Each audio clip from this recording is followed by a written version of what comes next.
My grandfather had 600 acres in North Augusta, but he also had a working farm. I mean, you grew everything. You ate the eggs, you ate the pigs, you ate the cows. And so basically, growing up, being very little, I learned kind of how the farm worked. So I basically grew up in the country on the back of a horse. I grew up there till I was 13, and then I moved to the city with my mom. I really just wanted to be in the city because the country was all I knew. The mentality in the country didn't really work with the way I thought about things. I think we get that from my mom and dad because they were very open about accepting people for who they were. And there wasn't a whole lot of that being supported in the small town. The more I got to see what the city was like, I could deal with the mentality, but there's nothing like, and you've got oxygen, you've got trees. I talk to the trees. I talk to the bunnies, I talk to the birds, I talk to the deer that come through, because we have deer that come through on a regular basis. If these people hadn't raised their hand and said, we have a room. I've been here for 2 years. It'll be 3 coming in January. Over here.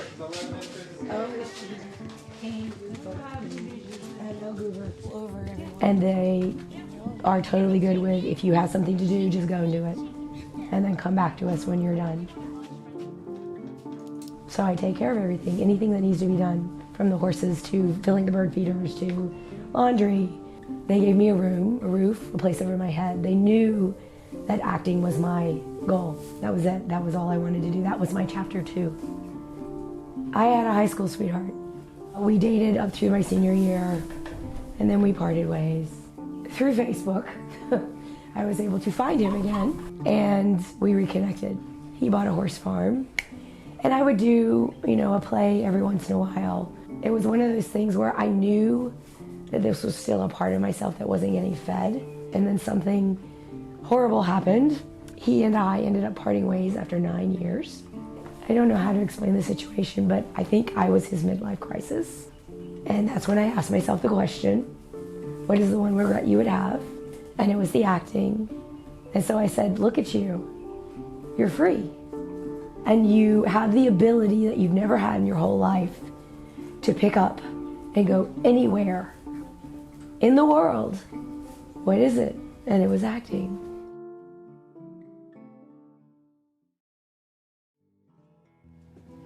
I guess everybody kind of has vision boards. One of the phrases I adopted when I made the decision was, stop wishing for it, start working for it. Reminders of things I like, but also reminders of people who influence me. I have 2 pictures of myself over here because I really want to be a part of this group. Meryl Streep, because she's a chameleon. Maggie Smith, because she's amazing. Frances McDormand. Andrew Scott. I would love that flexibility as an actor. I've a huge book collection in storage. I'm a huge dad joke fan. Oh yeah. What's your favorite dad joke? Oh yeah, my favorite bad dad joke. What do you call a chameleon who can't change color? A reptile dysfunction. I went into Elon as a poli-sci major because I was going to be the first woman president. It was like, well, nothing else is changing. Let's see if you can change something. I went to one city council meeting where they were trying to take away a family farm for a highway project, and there was nothing that family could do but take the money. This was a farm that had been in their family like 150 years. There's an age at which people are kind of considered, oh, they're the older generation, nothing cool ever happens to them. This is their time to just relax and retire and not do anything. No. There are things about them that they have chosen to keep close to the vest. I always call them my great Aunt Hattie moments. Everybody's got a great Aunt Hattie. It's the one relative with no filter. My first introduction to being shocked at something about my older relatives was learning to make biscuits from my mother, who learned to make them from my great grandmother Saunders. But the biscuits were very precise as far as the texture and stuff like that. And I remember my mom telling me, as I was asking her, I said, well, how did Grandma Stella explain this to you? She goes, well, actually, she turned red in the face.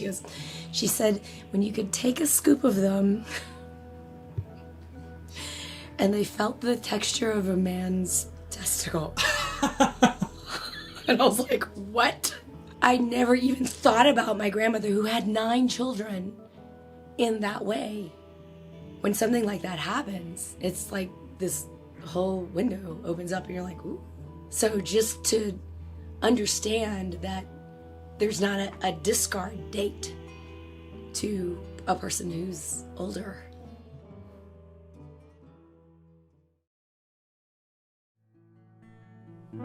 When I finished the last relationship, I was like, that's it. You know, you're free. You can focus on yourself and just yourself.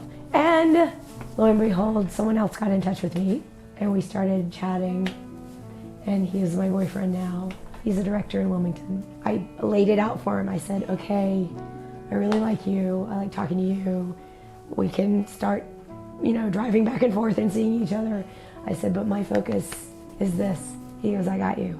I know that this is your focus. You're extremely upfront about it. I'm behind you 150%. He has been nothing but supportive. And I've never had anybody, even with the horses, in my life that has been like, go, here, push. I think I'm just in a really amazing place to do what I want to do.